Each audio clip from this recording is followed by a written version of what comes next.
Hi, Jen. Hey, Bethany. How are you today? Great. How are you? I'm so good. Can I tell you my high that I'm still on from being with our friend yesterday and watching her baby? How was it? It's amazing. I got haven't to gotten to smell meet a him yet. newborn baby. He's so cute. He's so cute. He's 2 weeks old. And honestly, I really forgot how small a baby is at 2 weeks. Yeah, you forget. And I was kind of like, I got that sense of feeling like I'm going to break the baby when I was trying to change the diaper and Did you actually swaddle. babysit, or you were just hanging with? Oh, she did was just hanging in bed. She was having a bed day, which I think was a good a 2 week mark of someone I think that she was like, I've tried to do a little bit too much. I'm glad I'm just having a day in bed. She was too excited to kind of be over some kind of hump. And yes. Now she needs to take a step back. So I got to smell that baby and feed it, burp it, do all the things, and then hand that baby right on back. Yeah, exactly. Got my baby fix, and I was like, all right, I'm good. I'm done. Anyways, our topic today is something I'm very excited about. I hope you are too. It's about breathwork. I'm excited to learn from you. Oh, good. Look at a tables turn. Tables have turned. What are we learning about today, Bethany? We're working about breathwork during a C-section. I will also say it's very helpful pre and post C-section as well. It's also how... Can I interrupt really quickly? Oh, sure. Do we think we made this concept up, or is anyone else doing this? Teaching breathwork specifically for C-sections. Do you have any idea? I don't think so. Am I wrong? You don't? I don't know. I'm asking you. Do you think that... I don't think there's anyone specifically talking to the C-section mom about it directly. This concept and using it for C-sections. a C-section. No, I think we're pioneers in a lot of areas with C-sections. Don't you think? I just thought I'd highlight that. I didn't know if you were trying to stump me. As far as we know. This is always as far as we know. Yes, yeah. But, okay. I would say from my certain knowledge that we are kind of trying to pave the way for making things tailored to C-section moms directly. But okay, and so this is specifically breathwork. Okay, so sorry to interrupt. I just wanted to point that out because people may have heard about these things, just not in the context of a C-section. Yes, I would agree with that. Because another part of what we're going to talk about is integrating the Lamaze method. And I think a lot of time when people hear Lamaze, they only think about a vaginal delivery that those methods would be used for. Right. So we're going to go through how we can integrate that into a C-section experience as well. Also what hypnobirthing is. Again, it's very much tailored to vaginal deliveries, but there's a lot of ways that we can integrate this into a C-section experience. And the last thing, because after doing research for this topic, there's a lot of chatter about feeling like during the surgery that people don't feel that they can really breathe, that they almost feel like their lungs are being compromised, and that is causing some anxiety. So you're going to take that one away and explain. I certainly will. Why. So this all goes together because we're learning about how we can be breathing in, I guess, a positive way. Yeah. In a way that helps women during labor, but can also help women during C-sections. And then explain, I guess, why this may be particularly difficult for C-sections. And the goal of this is to reduce anxiety. That's what breathwork is. That is the foundation of what breathwork is it's reducing, it's calming, it's regrounding ourselves. And can you think of any other reason why in an awake surgery you might need to reduce your own anxiety, feel grounded again? Always. I need to learn this breath work just for my life right now. Oh, yeah. I do it every day. I did it on my way here. I'm going to do Lamaze in the car on the way to work. Yes. Okay. You have to teach me, though, because I actually don't really know what it is. Okay. It's not complicated. That's the best part about breathwork. It's free. I just really want to highlight that one. It is free. It is flexible. You can tailor it to your needs. And it is always something that you can go back to wherever you are in life, whatever situation you're in. So this is creating a practice that can be utilized over and over and over again. And it's non-pharmacologic, too. Absolutely. That's why I highlighted the free element of it. And it's simple. Because I think if we don't do things that are simple, we're not going to add them into our daily routine. And so what is the purpose of the breathwork is going to be really focused on connecting our body with our mind. And in a C-section experience, I think there's a lot of chatter around that is people feel so disconnected from their body in those moments. I mean, I know I did. Absolutely. I mean, the spinal anesthesia, you are in a way. Yeah. Physically, you don't feel those same connections between the lower half of your body and the upper half of your body. No. So it's almost even more needed to find ways to reconnect ourselves, our minds to where we are, what's happening in a positive way. Totally.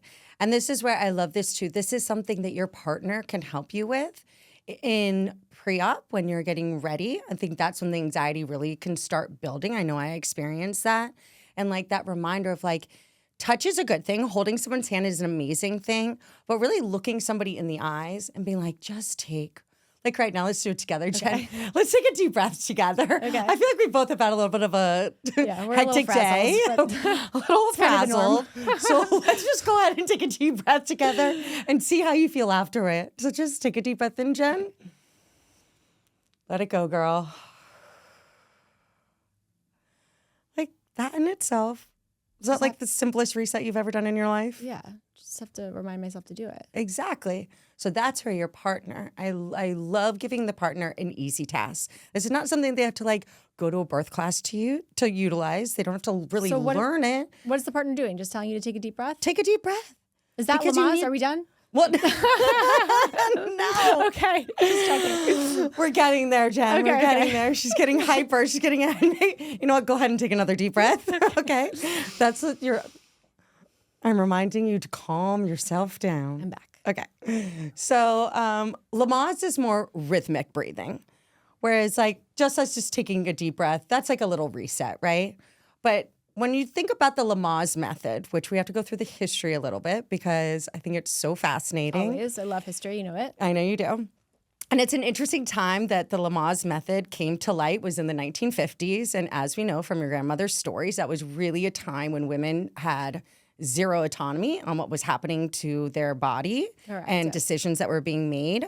And so Dr. Lamaze, he introduced this in 1951. He took practices that he learned in Russia and he embraced the techniques and he introduced them to childbirth in France because then he was a practicing doctor in France. And one of his clients, or his patients, I should say, who he basically was introducing like supporting a woman is giving her education. Supporting a woman is helping her breathe through what she's experiencing. So when you think about what is rhythmic breathing, in birth, vaginal or C-section, you're going to have buildups and you're going to have peaks and then you're on valleys and you might go up and down a lot. So the point of rhythmic breathing is to match where your body is, right? And those, even if you're having a planned C-section or a scheduled C-section or you don't know you're going to have a C-section, you may still experience contractions. You may still need to utilize a breathing technique. Maybe, yeah. Right?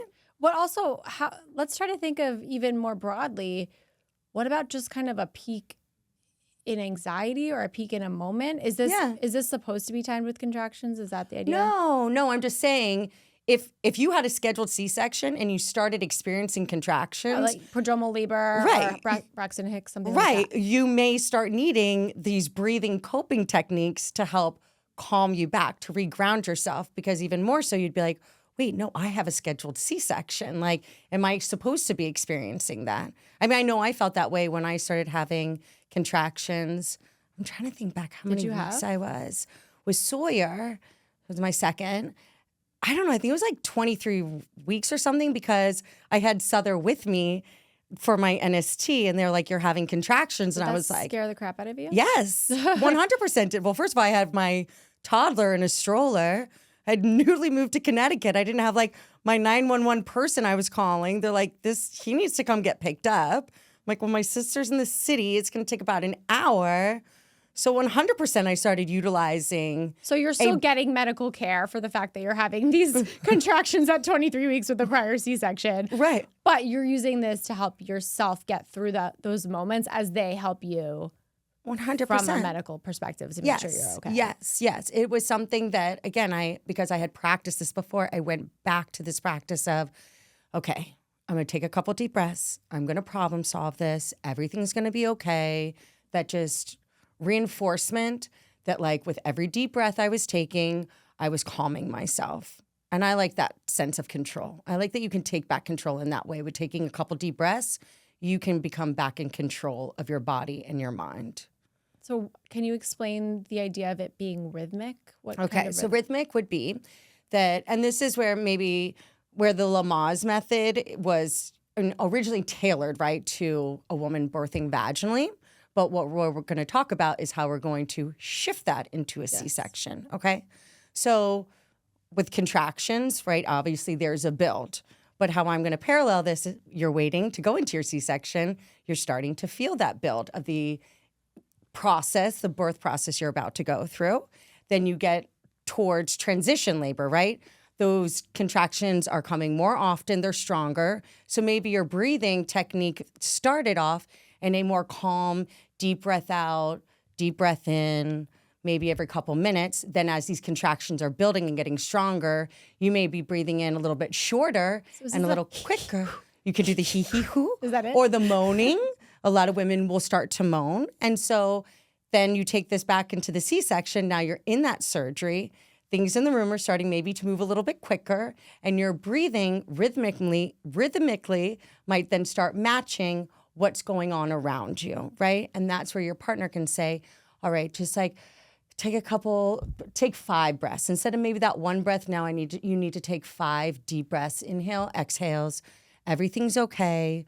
We're going to do this together. I'm helping you recenter yourself. Does that make sense? Kind of. How long? So do they do the breathing just during the contraction and then they stop? Or is it like do 5 and then that's that's where it's tailored to you. Yeah. Okay. You know, I mean, you could take 1 deep breath and feel recentered, or you might need to take 10 deep breaths and be recentered, which is why I like the 4 square breathing. Remember that when I taught you that? Okay.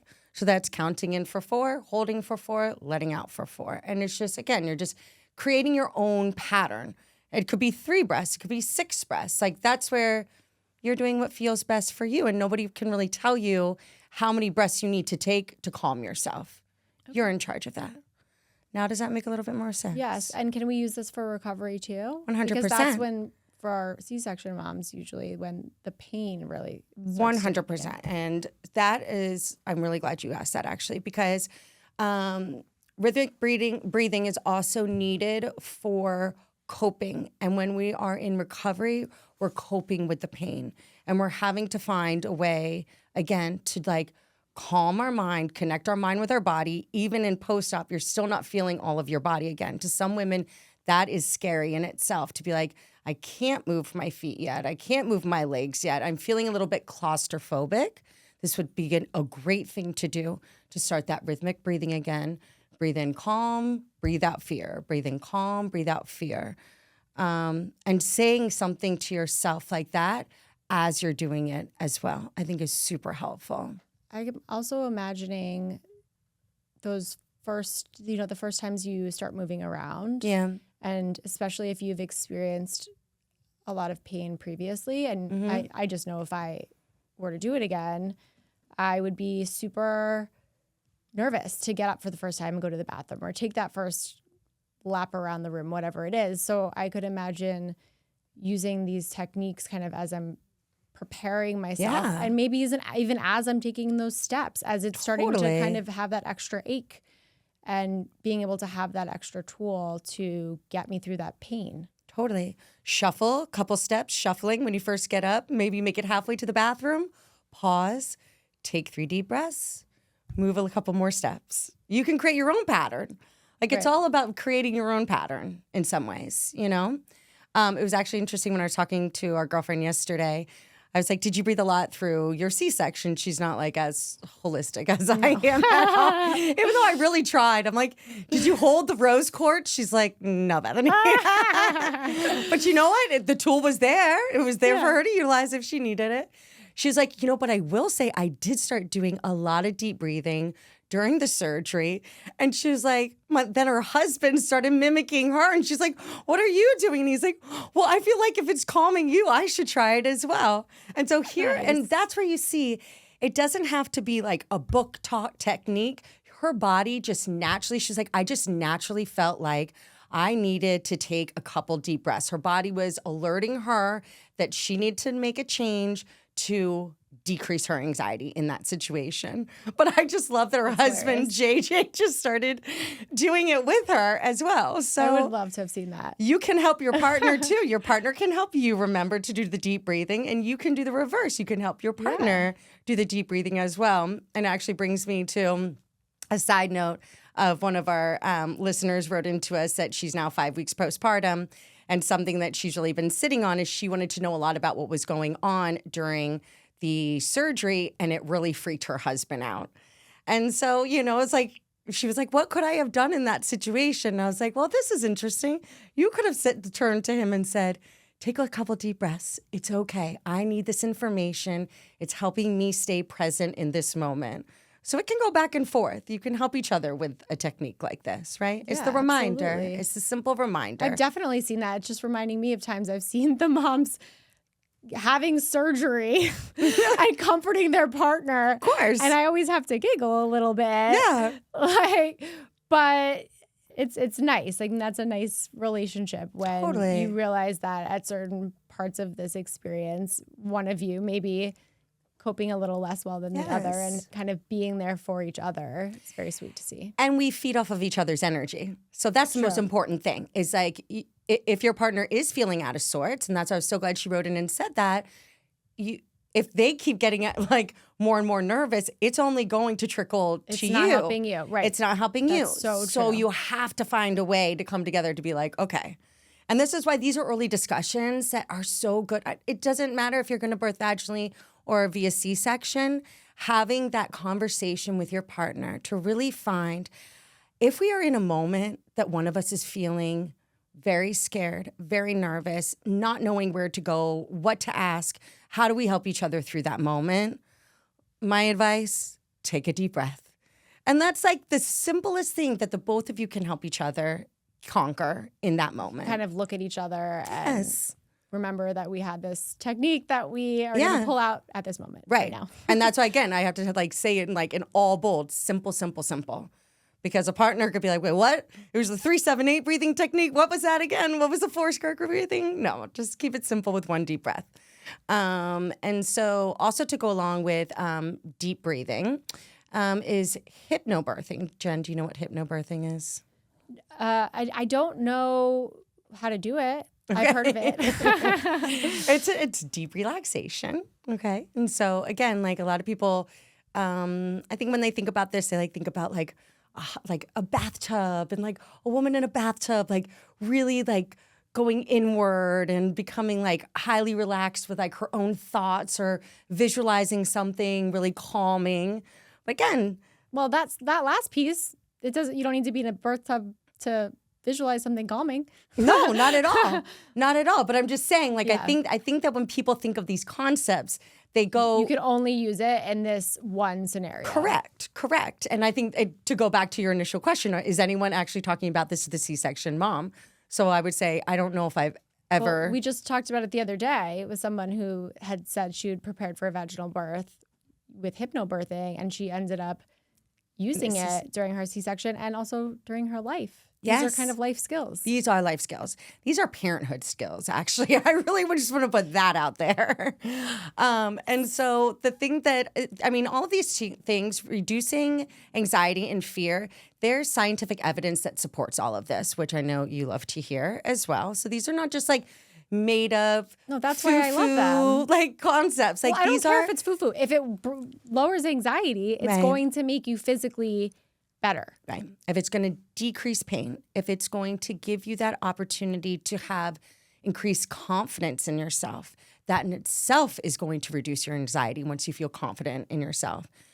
Again, a life skill. If you don't feel confident, like I already when I'm not feeling confident in a situation, I'm like, And then once I regain that confidence, I'm like, I'm good. I got this. So is hypnobirthing anything like hypnosis? Essentially, you're doing that for yourself. Yeah, you can close your eyes and visualize something very calming. In the C-section, a lot of people say the bright lights, all the people around you.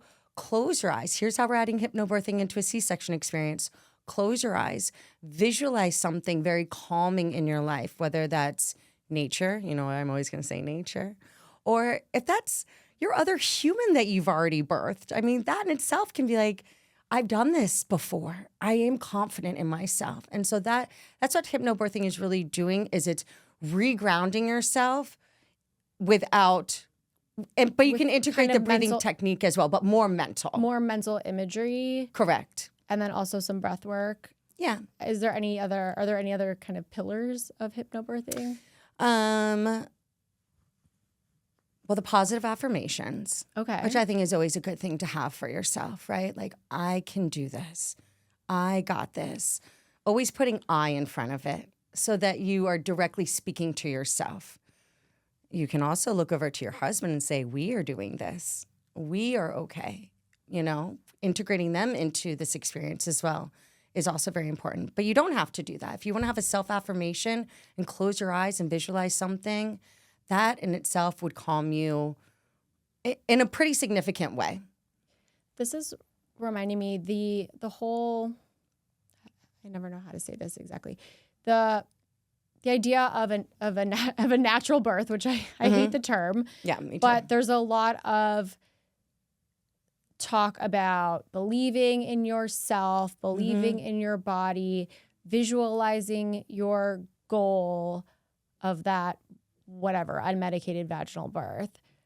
And with C-sections, we tend to say, oh, well, maybe you can hold the baby if everyone's okay. There's a lot of clarification, I guess. There's a lot, or not, that's not the word, but it's just sort of, well, just be safe. Your goal should be, you come out of this alive and your baby comes out of this alive. And maybe you'll get some of these other things and maybe you won't. And to some extent, of course, we talk about birth plans and how we need to have some flexibility and how things will go. We have to have some general understanding that this is birth. And honestly, no matter which way it happens, there are things that are unpredictable. But there must be something to the idea of visualizing this end goal that you have, I guess. Otherwise, I don't know why people would be talking about it a lot, or believing in your body. So why can't we take that same concept and say, for a C-section mom, visualize that early skin to skin. Yeah. Visualize the positive parts of a C-section birth. The moment you get to see that baby. The moment that you like... And with a clear mind, if you're going in for a plan. Yeah. But even if it's not, and I think so, in an emergency situation or in a situation where you're not progressing and the conversation is having that you're going to probably be entering into having a C-section, this is where I feel like these skill sets are even more important. And I almost wish that we would put more emphasis on saying, like, now that your plan is changing, it's even more important now that you are coming back to something that feels safe for you, which could be visualizing the safety of your baby arriving, visualizing meeting them and seeing them for the first time, and shifting the mind there instead of it all being wrapped up in fear. And there's all this focus on what was lost. When we think about the whole... oh, you're not going to get to see, I was thinking about this the other day. Oh, you're not going to get to see the birth. You should ask for a clear drape, which I'm for all of that. I think that's great. But are we seeing the birth always when we're having a vaginal birth? No, unless you ask for one of those big mirrors. For a mirror, but if you're birthing in a tub, you're not seeing the birth. Right. There are many, many, many situations in which you are not seeing the birth of your baby. Such a good point. So we put so much on this lost thing that for some people, it may not even really be a lost thing. And instead of thinking about that, let's think about all the positive things, the things that we can add back to a C-section birth, and the things that, frankly, you may not even be missing them if you had a vaginal birth. It might be the same thing anyway. Yeah. It's called positive birth framing. When we frame it in a positive light, it's going to decrease postpartum trauma because we entered into it in a different mindset. And our minds are so crazy powerful. We know that. And of course, there's that feeling. And again, I obviously have both birth experiences, so I can even compare them in my own mind, although they're almost certainly not like everyone else's. But when you have a vaginal birth and the baby comes out, maybe people might say they have that moment where they know the baby is out. But I think you and I have talked, and you've said in particular that you kind of knew when the baby was out. Oh, and God. in a way, like that's a very similar moment. Yes. Why can't we give that moment some Yes. weight as well? I mean, I felt like it was such a euphoric moment too, because I didn't know the gender of my baby. So the second I felt that weight come off of my body, I was just waiting to hear, like, is it a girl or is it a boy? I mean, it didn't matter to me, but it was still that excitement of knowing, like, who I just brought into this world was like the coolest thing. And it allowed me, again, it kind of like shifted my mindset to like, not the rest of the surgery, not the fear that I was in. It was like, what is the gender of my about baby? that moment. Thinking of that moment. That moment that would be important no matter how you had your baby. No matter how you had your baby. Yeah. So, I think really just like honing in that emphasis of like all the ways, and I think that this is where we speak to C-section moms all the time, is like, what are all the ways we can make everything into a more positive approach versus the negative approaches? Because we already know there's all this negativity out there. So like our goal and what we do while we're here is to give you these positive tools that if even in a VBAC, you could have utilized any of these tools too, Jen, right? Of course. It's just so important to just have that mind shift. And sometimes I think we just need to be told. It's like when you go to therapy and like the therapist will say something to you, like it feels so like this is common knowledge, but hearing it from somebody else in a certain situation at a certain time, you digest that so differently. All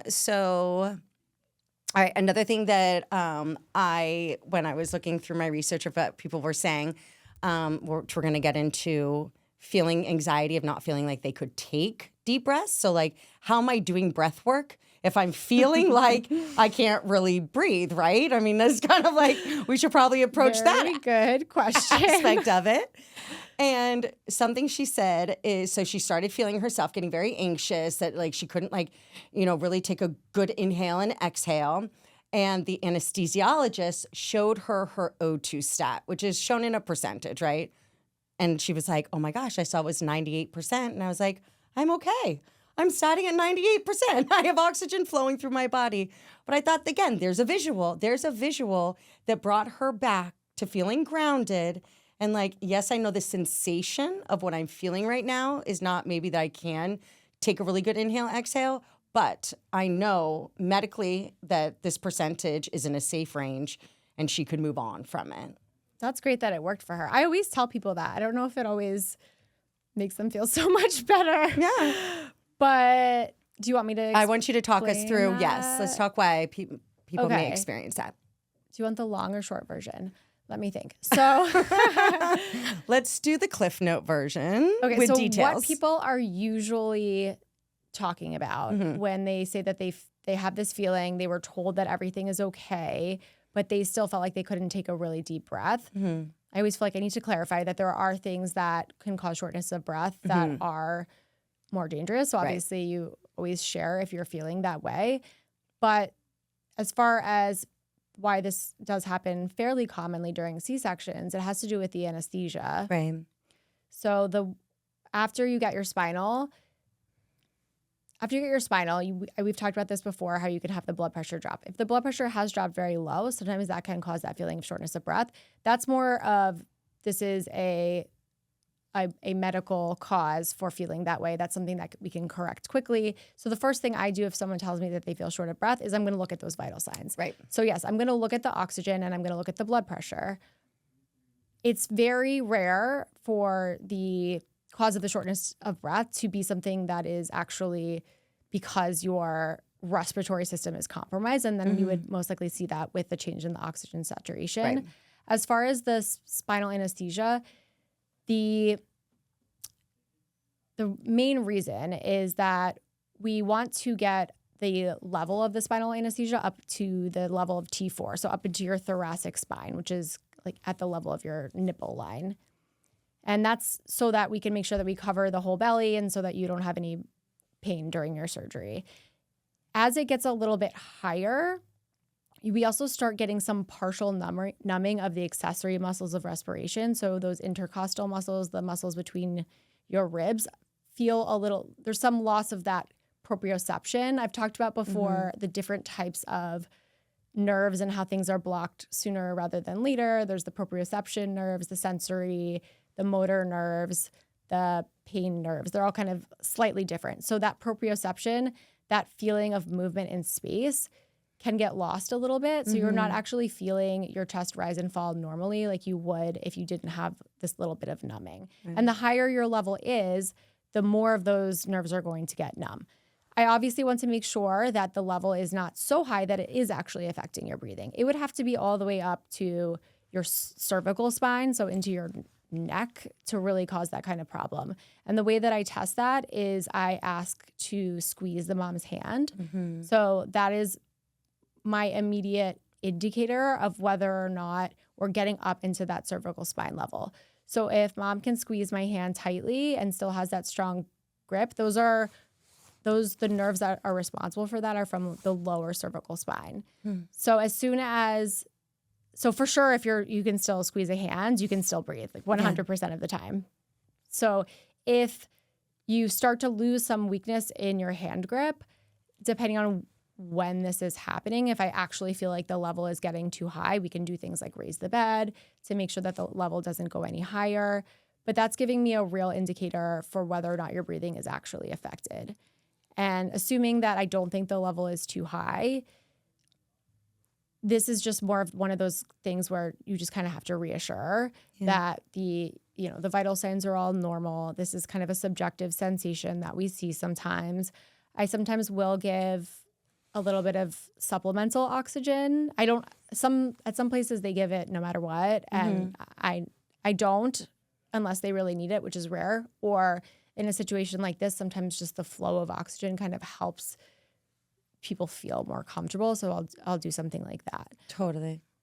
Well, I think too, it's interesting that you said like the squeezing of the hand. So then that's something too, if you're still feeling nervous about it, you could say to your partner, can we just keep holding hands? Can I just keep squeezing you? Because that can be my check-in that hopefully you have an anesthesiologist like Jen who has talked you through it, which I'm always just blown away when I read these comments, how little information. Some people are like, nobody was explaining anything to me. So I was just, you're fine. You're fine. It was like just dismissed again. And instead of like just giving clarity and giving a tool to say, okay, I checked, you can squeeze my hand. You now know that you are able to breathe appropriately, that it isn't something that is concerning to me as your doctor. Now your partner can take over. So you can continue that rhythmic hand squeeze or whatever that is that might make you feel more comfortable for the remainder part of the surgery. Yes, definitely. And there's, of course, other aspects that don't make that feeling related to the anesthesia any better, which are just kind of the positioning, the fact that you're lying on your back and you have a big belly. And then once they start the surgery, if they are pushing down on you and the contents of your belly are kind of pushing up into your lungs, of course, that also is going to cause some element of shortness of breath feeling. And then if you have that in addition to just the anesthesia level being to a point where you're numbing some of those nerves, it's kind of a combination effect. So sometimes after the baby is delivered, the chest is relieved a bit of some of that pressure. And so you can start feeling a little bit better after that if that's contributing as well. Yeah. How long do you think it takes from when you are completely numb to like when you would feel those accessory muscles again? Like where you could like actually feel taking a deep breath? Oh, again? So it's obviously it depends. I know. How long? So I think that, so we talk about the 90 minutes approximately. It totally depends on the dose of the medication and how tall you are and a million different things. But we always want you to have at least that T4 or T6. So as you go down, you're going T6. So let's say your anesthesia started at a T4 level, and if it's dropped a nipple level and it's dropping a little bit lower as it starts to wear off, as it starts to wear off, you're going to feel more and more comfortable when it comes to breathing. Yeah. But that's probably going to be more towards, I guess an hour after the start of your spinal, which a C-section might be 45 minutes. You might already be in recovery room, or if your C-section is 2 hours, it might be towards the end of your surgery that you're starting to get some of that relief. But definitely after the baby is delivered, I think it tends to be less noticeable. Yeah. Because you also have that release of all the weight in your belly. I also think too, until that baby, and at least I felt this in my situation, like, until that baby was delivered, I mean, even though I was trying to breathe, I was like just holding my breath because I was so nervous. So I think there's a big component too, when you're saying you don't feel like you can like really breathe, it's also that nervousness that we're just like almost holding our breath, and why bringing in that breath work is important for your partner to maybe see that you're like holding your breath a little bit, to give that reminder, say, just take a couple deep breaths in and out. You know, the baby's going to be here soon, which is why I liked knowing like how far out until I'm going to see the baby, because I knew a big component of my anxiety, whether I was breathing or not, was just to meet that baby, to meet that live baby. And yeah, for sure. I just had another thought too, you know, if you're experiencing this kind of after delivery, after baby's here, after we know that your anesthesia is working well, and we're trending towards the end of surgery, a lot of times I will have patients ask me if they can lift their head up. And I know that some people may not allow this. I think you can. I mean, I a little bit, I lift the head up a little bit, whether it's just a pillow, whether it's kind of the head of the, just literally just the head of the bed going up a little bit, a lot of times make people feel better. Or sometimes you can kind of split the bed in half and have just the slightest bit, I've noticed, makes women feel so much better. They just the tiniest bit. I mean, I don't think it's affecting the surgery or the anesthesia, just to be just at a slight incline. I think that makes people feel a lot better. I definitely wanted to feel that. And again, it was like just feeling like a little bit of control of movement because you are still numb. I was like, I needed, like, you know, when you're like, you feel like someone's like an elephant is like sitting on you when you're like having like anxiety or something. And it's just like being able to move again. It's like, okay, like shake your hands out, shake your shoulders out, like whatever it is, like move your head back and forth. Like that's why in yoga practice, like it's such a practice of like that simple movement, just moving your head up and down, side to side, up and down, side to side. Like a lot of times I just rearrange the pillow. I just kind of stuff the pillow a little bit more under the shoulders or so that there's more neck support. Just sometimes these little shifts, I don't even really know what I'm doing, but I'm kind of just like shoving, like fluffing their pillow a little bit. And they're like, oh, I feel better. Like that helped. And so it wasn't a little something, it was a huge something because you made them feel better in that moment. Yeah, just kind of like lifting up, changing the position and being able to feel more comfortable as you're laying there finishing the surgery. Right. Did you experience that sensation of not being able to breathe? No, not that I recall. I don't either. No. I do have a very long torso. Have I said this before? Well, we know you do. I mean, it's not a good thing. I'd rather have long legs than long torso. I have a short torso. But I do feel like I have more, I don't know, I had more room to be like nice and numb where they were working. And then I had like more length to your nipples weren't numb is what you're saying? I don't know. But no, I did not experience that. And honestly, I don't see it. It's the same, you know, sometimes you see things like it comes in waves, but it's not like so common that people are mentioning it. But when I hear people say that, like I said, if I've done all my safety checks, have no problem just reassuring, explaining this is definitely something that people can experience. And the most important thing that I say is, I've got you. I am watching you. Yeah. I'm watching your oxygen. This is why you have all these annoying monitors on, so that I can make sure that you know, that everything is going safely for you. But I also, again, remind them, keep telling me. Keep telling me if anything is progressing, getting worse, you know, practicing like taking that deep breath, giving them, you know, the opportunity to explain like how the strength of their upper body is still intact, kind of all of those different things. Yeah. Also, I think it's a good moment to say, and this is where you can advocate for yourself, that if you're not getting reassurance, to say to somebody like, I need some reassurance right now. I need to know that like everything is safe. Like everything is safe with me. Everything is safe with the baby, whatever it is. Like asking, sometimes we have to ask for reassurance. And you can show off and say, I know that this might be a little numbness of my accessory muscles. However, I just want to be sure, can you assure me that this is what it is and nothing else is going on? Yeah. Yes, please show off like that. then we knew we did a good job with this topic, Jen. And then DM us, please. Yeah. All right. So I just want to recap. I feel like I did do a great job explaining the Lamaze method and the whole history behind it. But I do just want to go back to that for a second because it's like, it's so incredible to me that like that was almost 75 years ago. And I was having the moment in the car that I was driving here and I was like, we have come really a long way in 75 years. I mean, the fact that we're here sitting and talking about it and able to make a difference for other people, like those two women, what women? Lamaze was a man, right? Right. Well, Dr. Lamaze like created like the That's method. a man. Yes. Okay. Yes. Like, what two women? No, sorry. No, but the two women.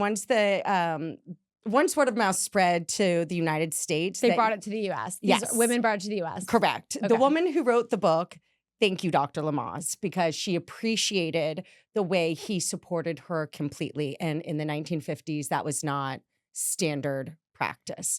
Not emotionally, physically, just feeling safe, being educated, all of that was not being done. They weren't with women during labor at all, for the most part, at least from what I know. Most were not. And then we were drugging women against their will when they came to delivery. And so this is how things happen, where we go to kind of that complete opposite shift, where you don't need to be drugged because we also didn't have epidurals yet. We're going to help you get through this pain in a different way with these breathing techniques. Correct. And how important it was and how it changed when she birthed her second baby in the United States and realized that that wasn't the norm. That's when she was like, this has to change. This has to be information. And I loved how it kind of spiked in New York City first. It was like people really were like, let's spread this to like the West, Mm-hmm. Okay, so just to recap the things that we are going to utilize: the Lamaze method, the rhythmic breathing in a C-section environment, pre, during, post. These are all great skills to take with you. Also incorporating hypnobirth techniques of regrounding yourself, having something visual that when you close your eyes, you think about that makes you feel calm. Asking your partner to remind you to take a couple deep breaths when you're feeling anxious and nervous in those moments. I love the 4 square breathing. I love the 4-7-8 breathing technique. And I think that also if you really want to enhance your breath work, if you have a calming scent that you can add into your toolbox, if you bring a smelling, oil or what have you, or even if it's that alcohol pad, sometimes that just regrounds people a little bit too. It can be very helpful. So I just think that breathwork is such a foundation for motherhood and for just calming ourselves when we need to be calmed. I love it. I need to practice this more myself, and you are my teacher for this. So thank you so much. So should we end it the way we started it, Jen? You want to take a deep breath? Yeah, let's do it. Okay, take a deep breath, Jen. Inhale. We're going to hold it for 4. 1, 2, 3, 4. Go ahead and exhale. 1, 2, 3, 4. Very relaxed. Yeah. Don't forget to download our free C-section guide. I think we should add some breathing techniques to that guide. Yes, I agree with you. Let's do that. We're going to get that together for you. So we'll do that. Yeah. Check it out on our website, csxpodcast.com. Please DM us, chat with us. Yeah. We're lonely. No, I'm just kidding. We do. No, we but really we just love to hear from you. Yeah. And too, these messages, like when I got the message of her saying that my friend Michelle saying her husband started breathing in tandem with her to calm herself. Like these are all stories that matter to us because then we can keep spreading the word. And they help everyone else too. They do. So this is Women Helping Women. We love you all. We'll see you next week. Bye.